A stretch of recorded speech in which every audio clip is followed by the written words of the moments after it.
Eh bien, le Wall Street Journal a retracé presque heure par heure ce qui s'est passé. Et ce sont les coulisses, en quelque sorte, des dernières heures de Prigojine qui sont dévoilées et qui sont très instructives parce qu'on va comprendre dans quel état d'esprit il se trouvait et ce à quoi il s'attendait d'une certaine manière. Voici les indispensables, les premiers de la saison, parce que 24 heures, vous l'avez suivi pendant tout l'été, avec Quentin Berrichel.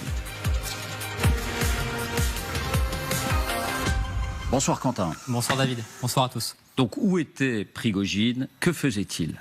Eh bien, depuis la date du 24 juin, date de son putsch avorté jusqu'à sa mort, personne ne savait où était Evgueni Prigojine. On le croyait terré, caché, à l'abri des hommes de main du Kremlin. Eh bien, ce que nous révèle le Wall Street Journal, c'est tout le contraire. Evgueni Prigojine s'est même livré à une tournée africaine quelques jours avant sa mort. Et le journal américain nous donne les détails de ces dernières heures.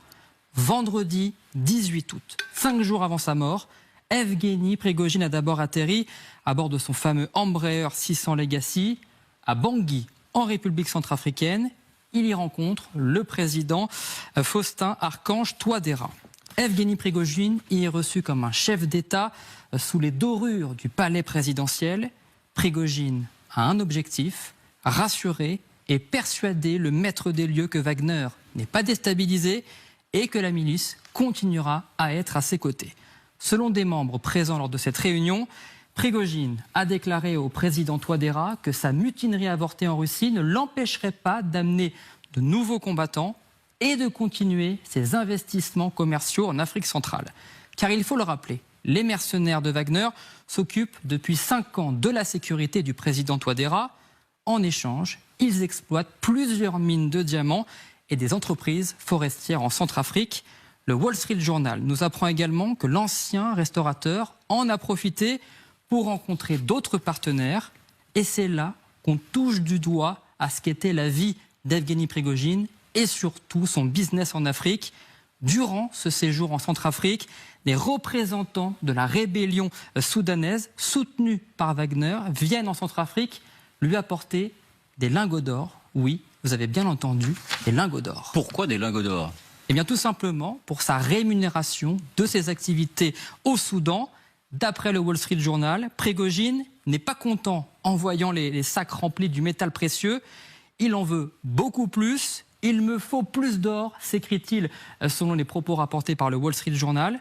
Mais il embarque tout de même tous les kilos et les kilos d'or à bord de son avion pour prendre cette fois-ci la direction du Mali, le 19 août, l'un des plus gros clients de Wagner en Afrique.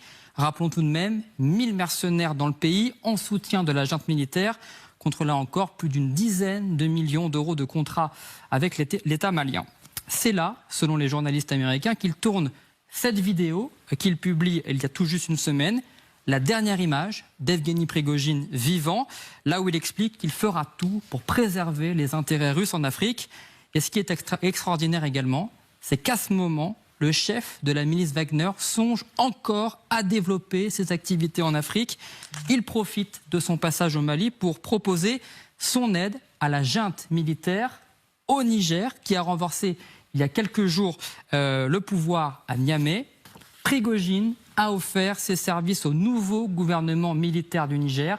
Ses alliés au Mali ont rencontré les nouveaux dirigeants nigériens. Prigojine a alors bouclé son voyage. Nous sommes le mercredi 23 août.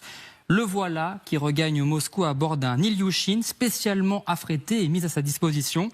Ce n'est que pour rejoindre son QG à Saint-Pétersbourg ou son domicile qu'il emprunte de nouveau son jet privé pour son dernier vol fatal. Quels enseignements peut-on tirer donc de ces informations et des détails de cette tournée en Afrique? Que Prigojine n'imaginait pas du tout sa fin proche et qu'il ne voulait pas se faire doubler par Moscou.